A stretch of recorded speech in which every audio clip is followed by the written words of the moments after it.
जय हिंद साथियों, आप सभी का स्वागत करता हूं आप सभी के अपने चैनल टारगेट सिलेक्शन में। साथियों, यूपी पुलिस कांस्टेबल के एग्जाम को क्रैक करने के लिए आज की इस क्लास में हिंदी के 37 ऐसे टॉप लेवल के साथियों क्वेश्चंस देखेंगे जो आपको मालूम होना चाहिए। अगर आप चाहते हैं कि साथियों 2024 में जो आपका री एग्जाम होने वाला है यूपी पुलिस का, उसमें फतेह आप हासिल करें तो इन 37 क्वेश्चन को रट लीजिए और तैयार कर लीजिए इन सभी क्वेश्चन को।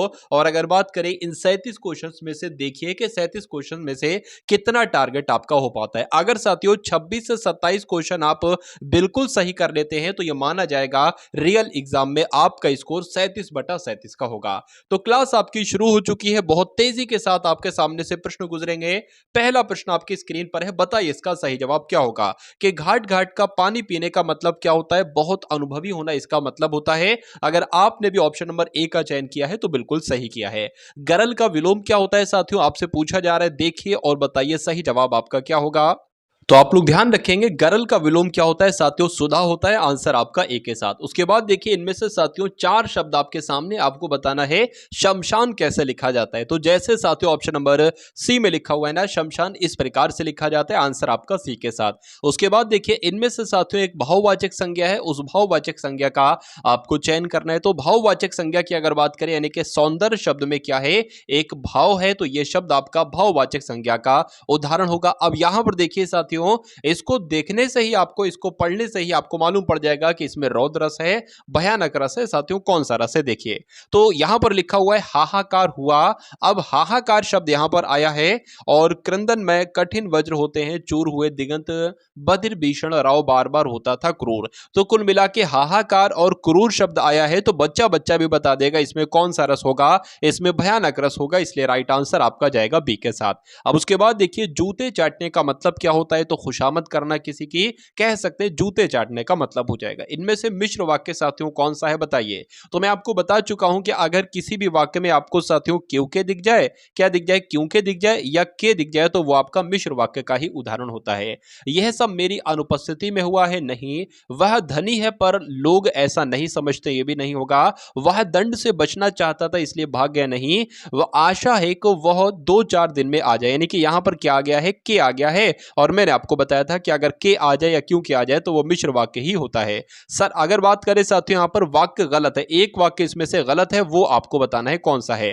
देखिए अध्यक्ष महोदय मुस्कुराने लगे, बिल्कुल सही है। ईश्वर आपका भला करे, बिल्कुल सही है। यह ग्रंथ हिंदी लिपि में लिखा गया। देखिए हिंदी कोई लिपि नहीं है। अब यहां पर अगर बात करें ना, पता क्या आना चाहिए था, यह ग्रंथ देवनागरी लिपि में लिखा गया, तो हिंदी की जगह देवनागरी आना चाहिए था। कौन सा वाक्य गलत है? ऑप्शन नंबर सी वाला वाक्य गलत है, तो यही आपका बिल्कुल सही जवाब हो जाता। उसके बाद देखिए यदि वह आता तो मैं चला जाता, ये वाक्य कैसा है बताइए। देखिए इसमें एक संकेत दिया जा रहा है कि यदि वो आता तो मैं चला जाता, तो इसमें साथियों ये कैसा वाक्य हो जाएगा? एक संकेतवाचक वाक्य हो जाएगा। दिग्भ्रम का संधि विच्छेद क्या है? मैं आपको बता चुका हूं कि अगर एक ऐसा शब्द आपको दिया जाए जिसमें साथियों यहां पर गा आए, तो वो गा जो है ना वो का में बदल जाता है, यानी कि इसका संधि विच्छेद जो होगा वो दिक् धन भ्रम होगा। और ध्यान रखिएगा जो का आएगा उसके नीचे हलंत भी आएगा। उसके बाद देखिए अगले नंबर का प्रश्न है कि चिकनाई में साथियों प्रत्यय अब आपसे पूछा जा रहा है, तो चिकनाई में प्रत्यय क्या होता है ये आपको बताना है। तो क्या होता है साथियों? आई जो है ना, आई, ये चिकनाई में ही प्रत्यय होता है। उसके बाद साथियों आज हम बात करने वाले हैं यूपी पुलिस कांस्टेबल की बेस्ट बुक के बारे में, जो कि चक्षु प्रकाशन की है। यह बुक साथियों यूपी पुलिस कांस्टेबल के ऑफिशियल सिलेबस के अकॉर्डिंग तैयार की गई है। इसमें वो हर एक टॉपिक है साथियों जिस टॉपिक से आपके यूपी पुलिस कांस्टेबल के एग्जाम में क्वेश्चंस बनते हैं। साथियों चक्षु प्रकाशन के स्टडी गाइड के साथ साथ इनका कांस्टेबल का प्रैक्टिस सेट भी आता है। इनको लेकर साथियों आप अपनी तैयारी और भी मजबूत कर सकते हैं। तो साथियों इन दोनों ही किताबों के लिंक आपको डिस्क्रिप्शन में मिल जाएंगे, वहां से जाकर आप इन बुक्स को ले सकते हो। देखिए इनमें से कोई एक युग्म विपरीतार्थक है, उसको ही आपको चुनना है। देखिए कोमल मृदुल विलोम नहीं एक दूसरे के। क्रय विक्रय बिल्कुल विलोम है, यानी कि क्रय मतलब होता है खरीदना और विक्रय मतलब होता है बेचना। तो क्रय का विलोम क्या हो जाएगा? विक्रय हो जाएगा। और विक्रय का विलोम क्या हो जाएगा? क्रय हो जाएगा। या अगर बात करें साथियों जिसका कोई दोष नहीं है, उसके लिए एक शब्द क्या होता है? तो जिसका कोई दोष नहीं होता है उसको उसको तो निर्दोष कहा जाता है। क्या कहा जाता है? निर्दोष कहा जाता है। इसलिए सही जवाब आपका ऑप्शन नंबर सी के साथ जाएगा, निर्दोष के साथ। अमृत के लिए साथियों यहां पर आपको बताना है कौन से पर्यायवाची बिल्कुल सही। देखिए, अमृत को सुधा कहते हैं, अमीय कहते हैं, लेकिन मंगल नहीं कहते हैं। अमृत को सुधा कहते हैं, अगर बात करें सोम कहते हैं, लेकिन अमिया नहीं कहते, यहां पर अमिया लिखा हुआ है। अगर बात करें सुधा कहते हैं, अमीय कहते हैं, सोम कहते हैं। तो कुल मिला के आंसर आपका जो जाएगा वो ऑप्शन नंबर सी के साथ जाएगा। उसके बाद देखिए, किस वाक्य में अपादान कारक है बताइए। देखिए, अपादान कारक कहां पर होता है? जब दो चीजों का आपस में अलगाव होता है, यानी कि अलग अलग होती हैं, वहां पर अपादान कारक होता है। मुझे अपनी कमाई से खाना मिलता है, अपादान कारक नहीं है। साधुओं की संगति से बुद्धि सुधरती है, तो यहां पर तो एक तरीके से साधु की संगति मतलब पास पास आए हैं, कोई अलगाव नहीं है। नर्मदा अमरकंटक से निकलती है, तो नर्मदा नदी जो है ना वो अमरकंटक से अलग हो रही है, निकल रही है, यानी कि जुदा हो रही है, अलगाव हो रहा है। तो यहां पर आपका अपादान कारक हो जाता है। चलिए, अब उसके बाद देखिए, पुनः धन विवाह में अगर संधि हम लोग करने की कोशिश करें तो इसकी संधि जो निकलेगी वो जैसे आपका ऑप्शन नंबर डी में लिखा हुआ है ना, ये साथियों संधि निकलेगी और यही आपका सही जवाब हो जाएगा। पूछा जाए पुनर्विवाह में कौन सी संधि है, तो यहां पर विसर्ग संधि है। उसके बाद देखिए, मैथिली, भोजपुरी, मगही बोलियां किसके अंतर्गत आती हैं? तो अगर बात करें साथियों, बिहारी हिंदी के अंतर्गत आती हैं ये तीनों बोलियां, यानी कि मगही बोली हो या भोजपुरी बोली हो, मैथिली बोली हो, ये सब बिहारी हिंदी के अंतर्गत आती हैं। उदार शब्द का विलोम आपसे पूछा जा रहा है। देखिए, उदार का विलोम क्या होता है? उदार का विलोम कृपण होता है। आंसर आपका बी के साथ। वह दूध लेकर आया वाक्य में संज्ञा का भेद आपको बताना है साथियों। क्या? देखिए, दूध की अगर बात करें तो ये व्यक्तिवाचक नहीं, जातिवाचक नहीं, या भाववाचक नहीं, ये द्रव्यवाचक है। तो राइट आंसर आपका ऑप्शन नंबर डी हो जाता है। उसके बाद देखिए, पागलपन में प्रत्यय आपसे पूछा जा रहा है। अगर पागलपन की संधि विच्छेद करेंगे ना तो क्या क्या शब्द निकलेंगे? एक तो पागल निकलेगा और एक पन निकलेगा। प्रत्यय आपसे पूछा जा रहा है तो पन साथियों क्या हो जाएगा? प्रत्यय हो जाएगा और यहां पर आपका यही राइट आंसर हो जाता है। उसके बाद देखिए, जो किसी वस्तु या विषय में आसक्त ना हो उसको क्या कहा जाएगा? देखिए, जो किसी वस्तु या विषय में आसक्त नहीं होता है उसको अनासक्त कहा जाता है। क्या कहा जाता है? अनासक्त कहा जाता है। इसलिए सही जवाब आपका ऑप्शन नंबर बी हो जाता है। साथियों, पूरे 37 के 37 प्रश्न देखेंगे और आपके रियल एग्जाम में भी साथियों हिंदी के 37 क्वेश्चन आएंगे। तो यहां पर आप देखिएगा कि कितने इन 37 क्वेश्चन में से आपके क्वेश्चन बिल्कुल सही हो पा रहे हैं। इससे आपको मालूम पड़ेगा कि किस लेवल पर आपकी तैयारी हो चुकी है, कितना आपने सीख लिया है और कितना अभी आपने सीखना बाकी है। इस वीडियो को लाइक कर दीजिए अगर आपने अभी तक वीडियो को लाइक नहीं किया।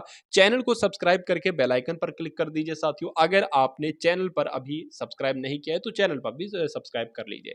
चलिए, अब उसके बाद देखिए, निम्नलिखित व्यंजन संधि का उदाहरण आपसे पूछा जा रहा है, बताइए। और टेलीग्राम ग्रुप भी है साथियों, उसको भी ज्वाइन कर लीजिएगा, जिसका लिंक आपको डिस्क्रिप्शन में मिल जाएगा। और मैंने साथियों आपके एग्जाम को क्रैक करने के लिए एक सिंगल प्लेलिस्ट बना दी है, उसमें कुछ वीडियोस हैं। मेरा मानना है अगर उस वीडियोस को आपने देख लिया, सभी वीडियोस को देख लिया, तो आप मैथ में महारथी हो जाओगे, रीजनिंग में एकदम बहुत एक्सपर्ट हो जाओगे, हिंदी में भी एक्सपर्ट हो जाओगे, सामान्य ज्ञान यूपी जीके में भी बहुत अच्छा आपका स्कोर आ जाएगा।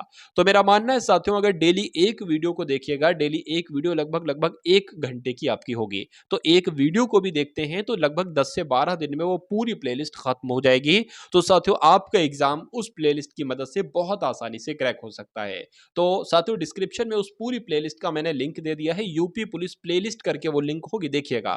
तो उसको एक बार आप लोग देखेंगे, सारी वीडियोस आपके सामने ओपन हो जाएंगी, एक एक करके सभी वीडियोस को हरा दीजिएगा, सभी उसमें क्वेश्चंस को तैयार कर लीजिएगा। चलिए, यहां पर अगर बात करें व्यंजन संधि आपसे पूछी जा रही है। देखिए, यशा धन गान, इसमें विसर्ग संधि है, इसमें विसर्ग संधि, इसमें विसर्ग संधि है, लेकिन सद्भावना की अगर बात करें तो इसमें व्यंजन संधि है और यही आपका राइट आंसर हो जाएगा।